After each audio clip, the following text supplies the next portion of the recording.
MS યુનિવર્સિટીના નવા vice chancellor તરીકે ભાલચંદ્ર ભાનગેની નિમણૂક કરવામાં આવી છે। પ્રોફેસર ભાલચંદ્ર ભાનગે જે મહારાષ્ટ્રીયન પ્રોફેસર છે તેઓની વડોદરાની MS યુનિવર્સિટીના વાઇસ ચાન્સેલર તરીકે નિમણૂક કરવામાં આવી હોય ત્યારે NSUI તેનો વિરોધ કરી રહ્યું છે।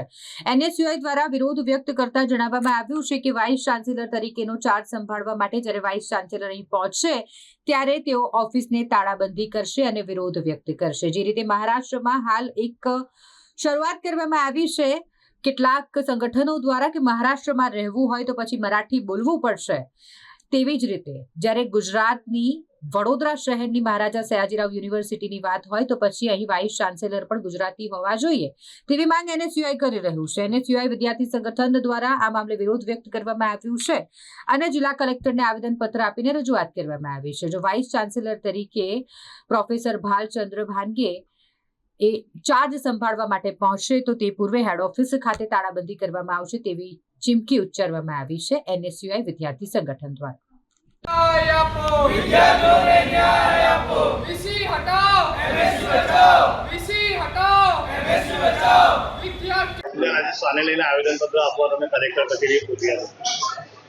છેલ્લા ઘણા સમયથી વિશ્વવિખ્યાત કહેલાતી MS યુનિવર્સિટી વડોદરા અને સમગ્ર દેશમાં વિવાદિત તરીકે ઓળખાવામાં આવી રહી છે। એનું મુખ્ય કારણ એ છે કે ગુજરાત સરકાર દ્વારા વારંવાર બહારના રાજ્યોની નિમણૂક વાઇસ ચાન્સેલર તરીકે MS યુનિવર્સિટીમાં કરવામાં આવે છે।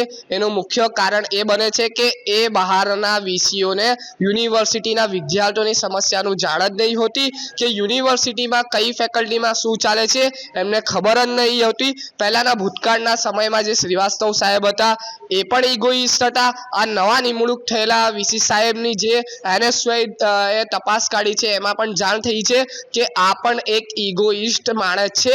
તો એવા માણસની નિમણૂક વીસી તરીકે ના કરવામાં આવે અને આ ગુજરાતની યુનિવર્સિટી છે અને વડોદરા શહેરના તમામ વિદ્યાર્થીઓની યુનિવર્સિટી છે અને તમામ વિદ્યાર્થીઓ અને ગુજરાત શહેરના એક એક નાગરિકોનું કહેવું છે કે અમારા ગુજરાતમાં ફક્ત ગુજરાતી બોલતા માણસની જ યુનિવર્સિટીમાં વીસી તરીકે નિમણૂક કરવામાં આવે, નહીં કે કોઈ બહારના સમાજના વ્યક્તિની કરવામાં આવે।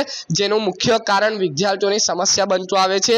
જો તાત્કાલિક ધોરણે વીસીને હટાવવામાં નહીં આવે તો NSUI દ્વારા MS યુનિવર્સિટીની તાળાબંધી કરવામાં આવશે, કારણ કે વિદ્યાર્થીઓના ભવિષ્યની સાથે છેડા થશે ત્યારે NSUI મેદાનમાં આવશે। જેવી રીતે ઇન્ચાર્જ વાઇસ ચાન્સેલર હતા ગણેશ પટેલ, શું કહેશો તે કેવી રીતે કાર્ય કરતા હતા? શું તમને માંગ છે કે આવા કોઈ વાઇસ ચાન્સેલર તમને મળે?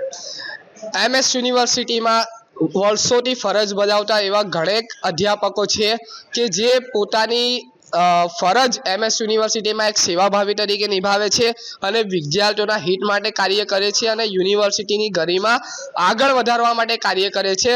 ભૂતકાળમાં કાર્યકારી વીસી તરીકે ધનેશ પટેલ સાહેબે પણ પ્રશંસા જેવું કામ કર્યું છે, કારણ કે દરેક વિદ્યાર્થી એમની પાસે સમસ્યા લઈને જાય કે વિદ્યાર્થી નેતા હોય એવા વીસી યુનિવર્સિટીના ઇતિહાસમાં કોઈને નથી મળ્યા કે જે તમામ વિદ્યાર્થીઓની સમસ્યા સાંભળતા હતા અને દરેક ફેકલ્ટીનું નિરીક્ષણ કરીને અધ્યાપકોની તમામ અને વિદ્યાર્થીઓની તમામ માંગને સ્વીકારતા હતા। નિમણૂક પત્ર તો આવી ગયો છે, વાઇસ ચાન્સેલર મહારાષ્ટ્રથી આવવાના છે, તો આગળ શું?